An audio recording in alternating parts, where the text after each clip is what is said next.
मणिपुर तशद्दुद मामले को लेकर मुश्तइल अपोजिशन ने पार्लियामेंट में तहरीक अदम एतमाद लाने का नोटिस दिया है। मणिपुर के मामले पर पार्लियामेंट की कार्रवाई लगातार तातुल का शिकार है। अपोजिशन अपने इस मुतालबे पर कायम रही कि वज़ीर आज़म मणिपुर पर पार्लियामेंट में बात करें। इसी को लेकर अपोजिशन कांग्रेस और बीआरएस ने नो कॉन्फिडेंस मोशन का नोटिस दिया, जबकि बीजेपी का कहना है कि हुकूमत बहस के लिए तैयार है, लेकिन अपोजिशन की तरफ से तय करदा शराइत पर नहीं। पेश एक रिपोर्ट।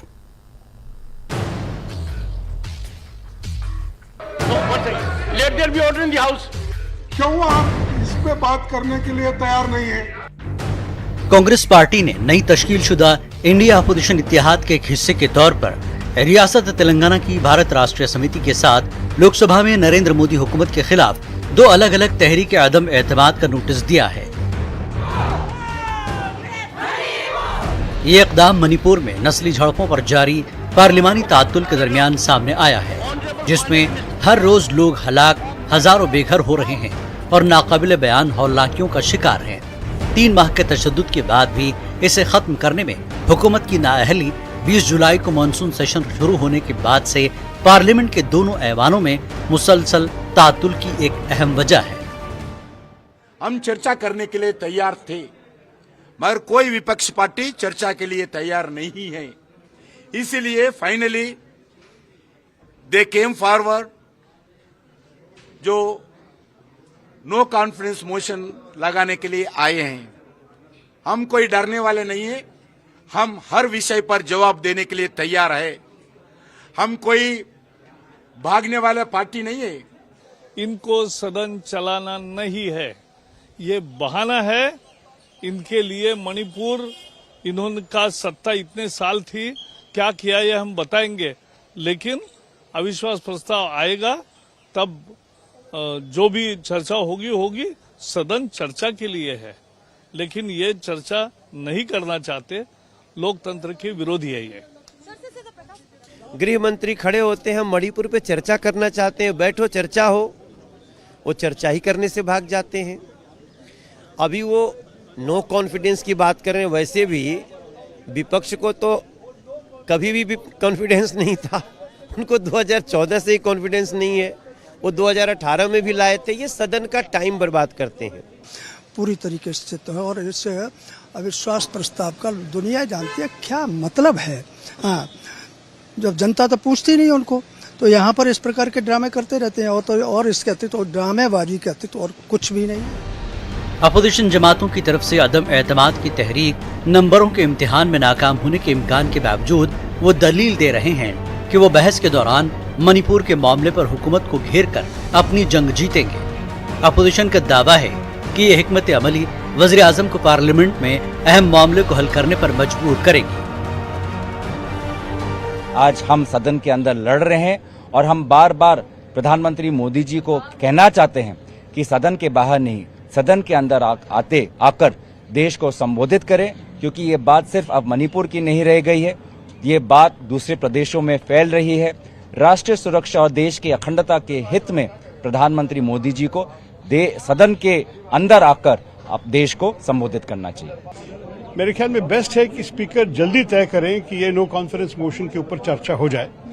वैसे भी आपको पता है कि परंपरा के अनुसार प्रधानमंत्री को आप वापस आके जवाब देना पड़ेगा। जो देश में जो मणिपुर का जो इश्यू घटना चल रहा है, उसका ऊपर जो है चर्चा होना चाहिए। देश के प्रधानमंत्री का मुंह से अगर ये बात आने से देश के लोगों के लिए थोड़ा शांति भी रहेगा, अच्छा रहेगा बोल के हम लोग काफ़ी कोशिश किया था। और इवन बीएससी मीटिंग में भी हम लोग जो है यही बात बताया था। उसी का बारे में आज का जो घटना हुआ है मणिपुर का, और उसके ऊपर जो है ना हम लोग हाउस का अंदर, हाउस का बाहर में भी बोला है, और आज के दिन में जो है ना ये नो कॉन्फिडेंस मोशन मूव किया है। जो भी है ये हमारा डिसेंट दिखाने का तरीका है, और इस तरह भी हम डिसेंट दिखाएंगे। नंबर जरूर पर्याप्त हो जाएंगे अगर उपस्थिति अच्छी रहेगी, और रहेगी हमारी उपस्थिति अच्छी। नंबरों की बात करें तो लोकसभा में 272 की अक्सरियत के साथ पीएम मोदी की एनडीए हुकूमत 331 अरकान के साथ महफूज है। अकेले बीजेपी के पास 303 है। अपोजिशन इंडिया इत्तेहाद के पास 144 हैं, जबकि केसीआर की बीआरएस, वाईएस जगन रेड्डी की YSRCP और नवीन पटनायक की BJD जैसी जमातों की मुश्तरका ताकत 70 है। अब देखना होगा कि नो कॉन्फिडेंस मोशन पर अपोजिशन अपनी हिकमत अमली से वज़ीर आज़म को पार्लियामेंट में अहम मामले को हल करने पर किस हद तक मजबूर करेगी। Bureau report, news 18 network. Varanasi की ज्ञानवापी मस्जिद कॉम्प्लेक्स के सर्वे के मामले में बुध को इलाहाबाद हाईकोर्ट में समाअत हुई। समाअत के बाद अदालत ने कहा कि उन्हें कुछ तकनीकी मालूमात दरकार हैं। जब तक फैसला नहीं लिया जाता, आर्कियोलॉजिकल सर्वे ऑफ इंडिया कोई सर्वे नहीं करेगा। समाअत कल दोबारा होगी। ASI की जानिब से अदालत में हलफनामा दाखिल किया गया। ASI ने ज्ञानवापी कैंपस के सर्वे से मुताल्लिक तकनीक को समझाने की कोशिश भी की। और वहीं मुस्लिम पर्सनल लॉ बोर्ड के रुकन कासिम रसूल इलियास ने कहा कि ज्ञानवापी केस को भी बाबरी तर्ज पर ले जाया जा रहा है।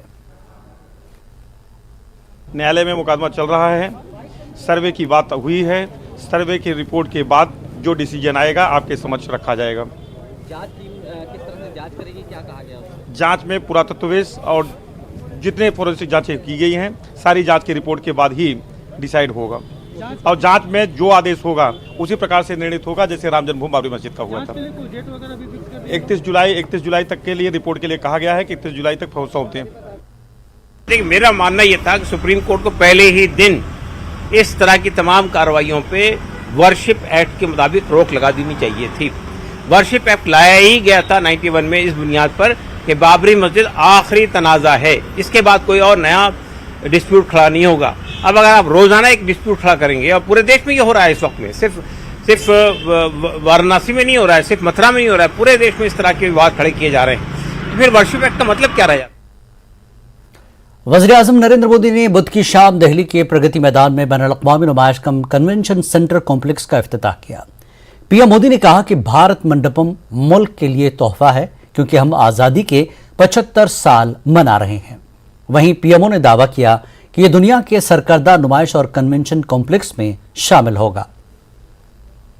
ट्रैक रिकॉर्ड के आधार पर, बातों बातों में नहीं, ट्रैक रिकॉर्ड के आधार पर मैं कह रहा हूं,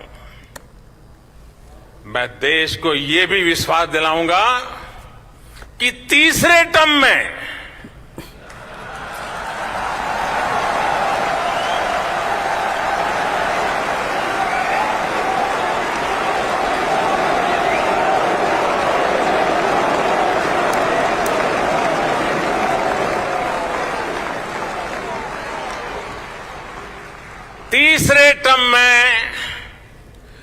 दुनिया की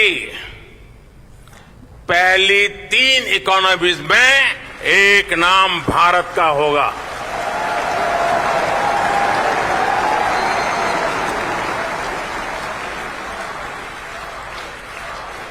यानी तीसरे टर्म में पहली 3 इकोनॉमी में गर्व के साथ हिंदुस्तान खड़ा होगा। दोस्तों, यूसीसी के मुख्तलिफ पहलुओं को लेकर दिल्ली में आज एक अहम मीटिंग हुई, जिसमें दलितों, कबायलियों और मजहबी अक़लियतों ने करारदाद मंजूर की। मजहबी रहनुमाओं का कहना है कि यूसीसी मुल्क के मजहबी और सकाफती तनों के लिए एक चैलेंज है। यह आइन के बुनियादी हुकूक के खिलाफ है। इस मीटिंग में मणिपुर की सूरत हाल पर अफसोस का भी इजहार किया गया और वहां जारी तशद्दुद की मजम्मत की गई।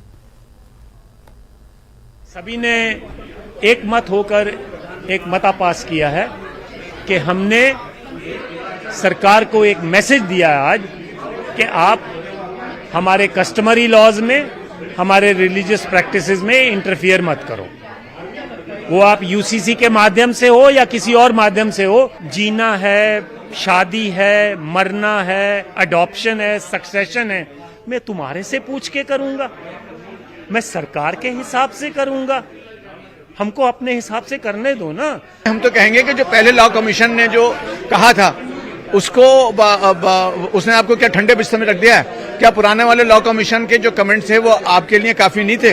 अब ये लॉ कमीशन, क्या मैं ये तो बात नहीं कहूंगा कि क्या आपकी आवाज बोलेगा, क्योंकि लॉ कमीशन तो लॉ कमीशन है, इंडिपेंडेंट अथॉरिटी है। तो आप क्यों ये तमाम चीजें कर रहे हैं? जो आपने कमिटमेंट अपने मैनिफेस्टो में पूरी पब्लिक को किए थे वो क्या पूरे हो रहे हैं? सरकार डिवाइड एंड रूल पॉलिसी पे ध्यान देने वाली है, उस पर भरोसा करने वाली है।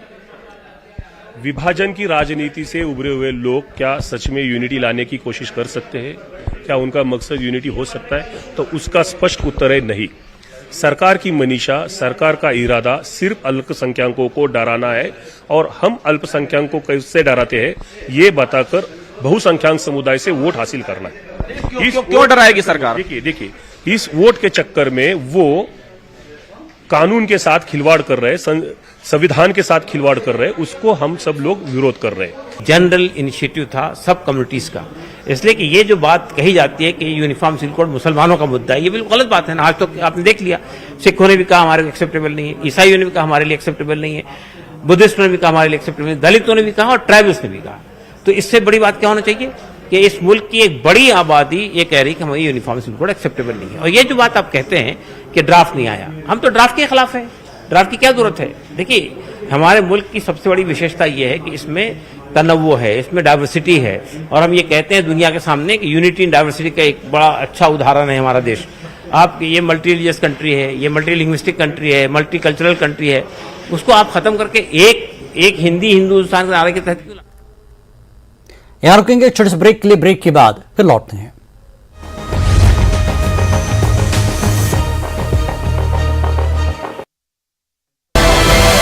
टॉप 10 अपराधियों में शामिल 18 से अधिक कांडों का आरोपी पप्पू कुमार।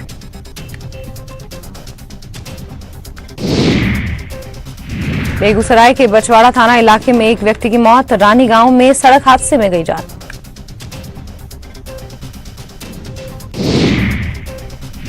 गया में इस बार ऐतिहासिक होगा, 29 सितंबर से शुरू होने वाला पितृपक्ष मेला, अभी से ही तैयारियों में जुटा जिला प्रशासन।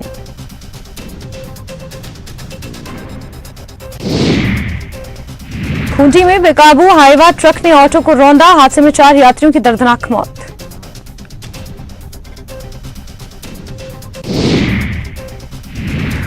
झारखंड के 14 आईएएस अफसरों की एक साथ ट्रांसफर पोस्टिंग, देवघर और पूर्व सिंहभूम समेत कई जिलों के डीसी और डीडीसी का तबादला।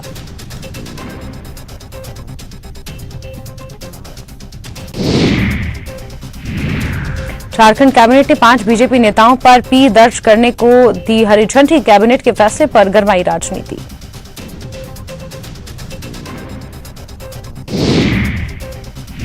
पलामू में गैंगस्टर प्रिंस खान का गुर्गा गिरफ्तार, संगठित अपराध के खिलाफ 1 सप्ताह में ताबड़तोड़ एक्शन।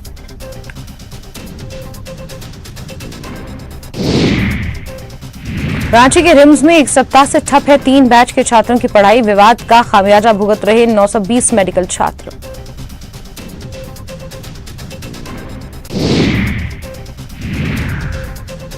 हेमंत कैबिनेट में हुए 29 जन कल्याणकारी फैसलों का मंत्रियों ने स्वागत किया। कृषि मंत्री बादल पत्रलेख ने पेपर लीक होने पर 10 साल सजा और 1 करोड़ के जुर्माने के प्रावधान का स्वागत किया।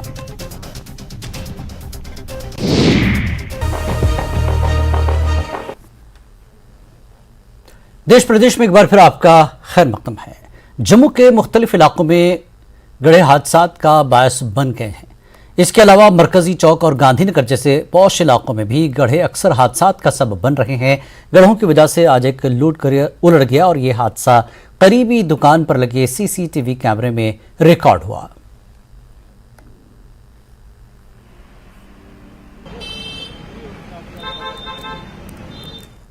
अभी मैं गांधीनगर इलाके में हूं, जो जम्मू में एक पॉश कॉलोनी मानी जाती है, पॉश इलाका माना जाता है, लेकिन यहां पे स्मार्ट सिटी के नाम पे प्रशासन की तरफ से कई गड्ढे जो हैं वो बनाए गए हैं, जिनको फिल करना था यानी कि भरना था, लेकिन समय पे ये भर नहीं पाए। अब ये दुर्घटनाओं का एक कारण बन चुके हैं जम्मू में। आप देख सकते हैं सड़क की क्या हालत है। हालांकि स्मार्ट सिटी के नाम पे जम्मू के कई इलाकों में इसी तरह के गड्ढे किए गए हैं, लेकिन क्योंकि स्मार्ट सिटी का काम डिले हो चुका है तो ये गड्ढे भी वैसे ही यहाँ ज्यों के त्यों हैं। और आज जो हमने सीसीटीवी फुटेज में आप देख सकते हैं कि यहाँ आए दिन एक्सीडेंट होते हैं। आज एक लोड कैरियर जो कि सामान से लदा हुआ था वो यहाँ पे पलट गया, उससे बड़ी दुर्घटना हो सकती थी। और लोगों का कहना है कि इससे पहले भी कई दुर्घटनाएं इसी चौक में हो चुकी हैं, लेकिन प्रशासन ने इस बाबत कोई भी ध्यान नहीं दिया है।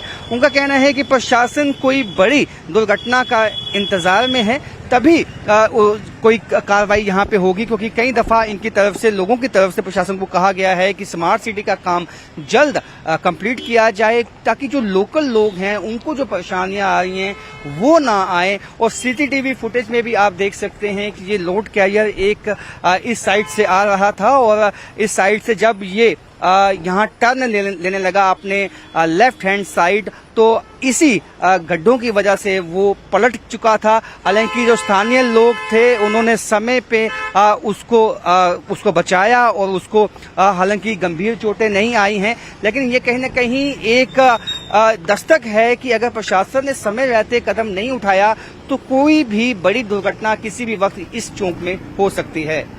कैमरामैन आशु के साथ राजन वैद, न्यूज़ 18 जम्मू। कुलगाम में दहशतगर्दी के मॉड्यूल का पर्दाफाश हुआ है। 2 से 3 अफराद को गिरफ्तार भी किया गया। वहीं कब्जे से असलहा और गोला बारूद भी बरामद हुआ है। कुलगाम एसपी ने इस हवाले से प्रेस कॉन्फ्रेंस करते हुए जानकारी दी। बेसिकली कुलगाम पुलिस ने एक टेरर रिक्रूटमेंट मॉड्यूल बस्ट किया है। कुलगाम पुलिस ने एक इनपुट जनरेट किया था कुछ महीनों पहले कि डॉक्टर सबील कोड नेम से एक आदमी है जो कि एक band outfit Jamaat Islami wing को बिलोंग करता है and he is actively engaged in identified जो यूथ है यहाँ पे उनको हॉस्टाइल करता है अगेंस्ट स्टेट एंड उनको एक्टिव करता है टू जॉइन टेरर रैंक्स। इसमें मैं और ब्रीफ बताना चाहता हूँ। इन पिछले दिनों हमें पता चला कि एक गाड़ी का नंबर हमें, जब हम इस डॉक्टर सबील कोड पे काम कर रहे थे तो हमें पता चला कि एक गाड़ी का नंबर है जिसको हम ट्रेस कर रहे थे। उस गाड़ी को ट्रेस करते हुए हमने एक शख्स को आइडेंटिफाई करा, एप्रीहेंड किया था स्पॉट पे कहीं रास्ते पे। जब हमने उसको एप्रीहेंड किया तो हमें पता चला था उसका नाम था डॉक्टर रुबानी बशीर। डॉक्टर रुबानी बशीर जो हैं वो अशमुजी को बिलोंग करते हैं। इन्होंने PhD की है from central university of Kashmir and he has been a active member of banned outfit Jamaat Islami wing. ये IJT जो कि इनका स्टूडेंट विंग है इस्लामिक जमात उल तुबा का, 14 साल तक ये उसके मेंबर भी रहे थे। इनके डॉक्टर रुबानी उर्फ डॉक्टर सबील जो इनका कोड है, इनके बारे में मैं आपको बताना चाहूँगा कि अभी तक जो तफ्तीश हुई है उसमें हमें ये पता चला है कि ये बैंड आउटफिट हिजबुल मुजाहिदीन के लिए काम करते थे। ये लोकल लड़कों को मोटिवेट करते थे टेरर रैंक्स ज्वाइन करने के लिए। अभी इनिशियल जो इन्वेस्टिगेशन हुई है उसमें हमें पता है हमने 2 लोग और आइडेंटिफाई करे जिसको इन्होंने एक्टिव करने की कोशिश की। इसी तफ्तीश में जब हमने आगे काम करने की कोशिश की तो हमें कुछ रिकवरीज भी हुई हैं इसमें, जिसमें से कि मैं बता सकता हूँ आपको, हमें पिस्टल रिकवर हुई है, मैगजीन रिकवर हुई है, AK-47 मैगजीन हुई है, ग्रेनेड हुआ है और कुछ लाइव राउंड है। एग्जैक्ट फिगर हम आपको प्रेस नोट में दे दें। उधमपुर पुलिस को एक अहम कामयाबी हासिल हुई है। जम्मू श्रीनगर कौमी शाहराह पर झांकरी चेक नाका पर ट्रक से पुलिस ने एक 165 किलोग्राम पॉपी स्ट्रा बरामद किया। उधमपुर के SSP डॉक्टर विनोद कुमार की निगरानी में पुलिस ने कार्रवाई की। पुलिस पार्टी ने गाड़ियों की खुसूसी चेकिंग के दौरान एक महिंद्रा लोड करियर पोकी को बरामद किया और गाड़ी के ड्राइवर को गिरफ्तार कर लिया। गाड़ी जब यहाँ मौके पे पहुंची है तो मजिस्ट्रेट की जेर निगरानी जो है इसको गाड़ी को रोका गया है, वो इसकी सर्च की गई है। लीगल मेट्रोलॉजी ऑफिसर ने यहाँ इसका वेट किया है जो 1 क्विंटल 65 किलो जो NDP जो पॉपी स्ट्रा जो रिकवर हुआ है, जिसको साइंटिफिक एड के तहत मजिस्ट्रेट के सामने टेस्ट किया गया जो पॉजिटिव पाया गया है। और इसमें एक्यूज जो है स्पॉट पे एक ही गाड़ी में था, जो ड्राइवर है मोहम्मद शफीक जोधराहा पंजाब का रहने वाला है। नेशनल एजुकेशन पॉलिसी 2020 की 3री सालगिरह के मौके पर उधमपुर के केंद्र विद्यालय ने स्कूल कैंपस में प्रेस कॉन्फ्रेंस का एहतमाम किया, जिसमें तालीमी निज़ाम पर एजुकेशन पॉलिसी के असरात से मुताल्लिक़ रोशनी डाली गई। हुकूमत ने NAP 2020 का आगाज़ 29 जुलाई 2020 को किया था, जिसका बुनियादी मकसद मुल्क में तालीमी निज़ाम में मुकम्मल तब्दीली लाना था। केंद्रीय विद्यालय संगठन एक स्वायत्त निकाय है, आप जानते हैं, और क्वालिटी एजुकेशन प्रोवाइड करना, इंडियननेस बच्चों में एक इवॉल्व करना, उनमें डेवलप करना, ये हमारा टारगेट है। तो उसी को एक लाइन में लेते हुए जो हमें एक पेस सेटिंग ऑर्गेनाइजेशन के जैसे देखा जाता है, एक लीडिंग ऑर्गेनाइजेशन एजुकेशनल फील्ड में, तो इस नई एजुकेशन पॉलिसी को हम पूरी तरह से इम्प्लीमेंट कर रहे हैं। अंजुमन शरई-ए-शियान के नुमाइंदे आगा मुस्तफा ने 8वीं मुहर्रम के जुलूस निकालने की इजाज़त देने पर LG इंतजामिया का शुक्रिया अदा किया है। उन्होंने आज़ादारों से अपील की है कि वह जुलूस में पुरअमन तौर पर शरीक हों। इत पे सारे तान यह खबर वाचम कि डिविजनल इंतजामिया ये ऐलान कोर्मुत कि मुहर्रम जुलूस युस रिवायती तौर गुरु बाजार पे शुरू गछान तो डलगेटस मज तमाम गछान तथ आज 34 वहिर आमज पाबंदी तुलने युस सठा खुशाइन कदम अमि बापत LG इंतजामिया शुक्रिया अदा करान तो तमाम आजादारन अत जुलूसस मज शिरकत करनुक दावत दिवान। ऑपरेशन विजय दिवस की 24वीं सालगिरह आज मेंढर में भी मनाई गई, जिसका मौजू था रिमेंबर रिजॉयस रिन्यू। करगिल जंग के शहीदों को शानदार खराज अक़ीदत पेश करते हुए करगिल विजय दिवस मनाया गया। राष्ट्रीय राइफल यू के मकामी यूनिट के कमांडिंग अफसर ने खराज अक़ीदत पेश किया। करगिल में हमारे काफ़ी सारे जवान शहीद हुए दुश्मन से टक्कर लेते हुए, तो उनकी याद में आज का दिन ये मनाया जाता है। आज पूरे हिंदुस्तान में इस शहीदी दिवस को बड़े अच्छे तरीके से मनाया जाता है। आज करगिल दिवस मनाया जा रहा है। अपने जिन लोगों ने देश के लिए अपनी जान को कुर्बान किया, उन्हें याद किया गया और उनके नाम पर श्रद्धांजलि। डोगरा सदर सभा जम्मू ने डोगरा एजुकेशनल कॉम्प्लेक्स के ऑडिटोरियम में 24वें करगिल विजय दिवस की तकरीब मनाई। इस मौके पर शहदा को खराज अक़ीदत पेश किया गया। उनको याद करते हुए ताकि वो हमारे लिए प्रेरणा का स्रोत बने रहें, जिनकी वजह से हम जिंदा हैं और ये जम्मू कश्मीर बचा हुआ है। पड़ोसी ने कोई कसर नहीं छोड़ी, हर वक्त हमले करता आया है, लेकिन इन्होंने अपनी शहादतें देकर इस भारत माता के मुकुट की रक्षा की है, भारत की रक्षा की है। उनको श्रद्धांजलि भेंट करने के लिए आज देखा आपने कि यहाँ हमारे एक्स सर्विसमैन, हमारे फौजी, हमारे जनरल्स यहाँ पर मौजूद हैं। उसके साथ ही हमारे Dogra law college, Dogra degree college, Dogra college of education, उनके प्रिंसिपल्स और सारे स्टूडेंट्स उसमें हिस्सा ले रहे हैं। और लेह में 24वें ऑपरेशन विजय दिवस के मौके पर करगिल जंग के बहादुर शोहदा को याद करते हुए चेयरमैन CEC एडवोकेट ताशी गलसन ने संगे नमग्याल चौक के करीब वार मेमोरियल पर पहुंचकर शहीद जवानों को खराज अक़ीदत पेश किया।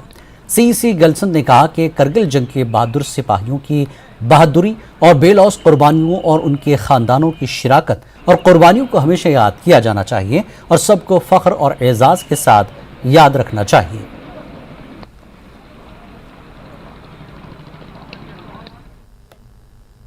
मेंढर के मनकोट में बुध के रोज एक 25 साला खातून की लाश कब्र से निकाली गई। तलात के मुताबिक इस खातून ने 20 जुलाई को मेंढर के मनकोट के टेन गांव में जहर खाया, जिससे बाद में अस्पताल ले जाया गया, जहां उसकी मौत हो गई। टैंक के रहने वाली राहिला कौसर वल्द शौकत हुसैन नामी खातून की 20 जुलाई 2023 को पुरस्रार हालत में मौत हुई थी। महलूका के वालिदैन ने कई संगीन इल्जाम आयद किए हैं। लाश को पोस्टमार्टम के लिए सरकारी सब डिस्ट्रिक्ट अस्पताल मेंढर मुंतकिल किया गया है। सर मेरे को कोई नहीं देखा जी, ये डैडी है इसका या कोई और है या कौन है कौन नहीं, मेरे को कुछ नहीं पूछा तो ना कि तब वहाँ से उसका उठाकर लेकर पोस्टमार्टम कर दिया है। सर मेरी बच्ची का इंसाफ चाहिए मुझे, वो कुछ नहीं चाहिए, इंसाफ चाहिए, इंसाफ चाहिए जनाब, इंसाफ चाहिए। मोदी सरकार बताते हैं जो बेटी को पढ़ा दो, बेटी की बहुत सेवा करो, बहुत ये करो। मैं मजदूरी कर सर सेवा करता रहूँ बेटी को, मेरे साथ बहुत नाजायज हुआ है सर। हमने वो सारा उनका सैंपल ले लिया, हमने बॉडी को एग्जामिन किया। जो मार्क्स थे वो बिल्कुल नहीं मिले, लेकिन बाकी जो सैंपल थे बॉडी का ऑर्गन्स के वो हमने लेके अब हमने बॉडी को कर दिया है दोबारा से, उसको ग्रेव में रखने जा रहे हैं दोबारा से। लेकिन हमारा पीसफुली हो गया सारा ये, तो अब रिपोर्ट्स आएगी हमारी फॉरेंसिक लैब की, तो फिर ही पता चल पाएगा whether it is a suicide और it is a physical assault, murder है क्या। राजौरी में पहाड़ी ट्राइब ST फोरम ने लोकसभा में पहाड़ी बरादरी को ST का दर्जा देने वाला बिल पेश करने के लिए हुकूमत हिंद का शुक्रिया अदा किया। पहाड़ी बरादरी से ताल्लुक रखने वाले लोगों ने प्रेस कॉन्फ्रेंस कर कहा कि हुकूमत ने उनका 4 दहाई पुराना मुतालबा पूरा किया है। तरीके से सेलिब्रेशन की जाएगी, क्योंकि ये जो सरकार का जो नारा था सबका साथ, सबका विकास, सबका विश्वास, सबका प्रयास, वो नारा सरकार ने बुनियादी रूप में स्पष्ट किया है कि वो इस नारे के साथ चलती है। और पहाड़ी कबीले का जो विकास का उन्होंने जो ये बिल इंट्रोड्यूस किया है, हम समझते हैं कि इससे बड़ा एहसान पहाड़ी कबीले के ऊपर कुछ भी नहीं होगा। इस बुलेटिन में फिलहाल इतना ही। नमस्कार।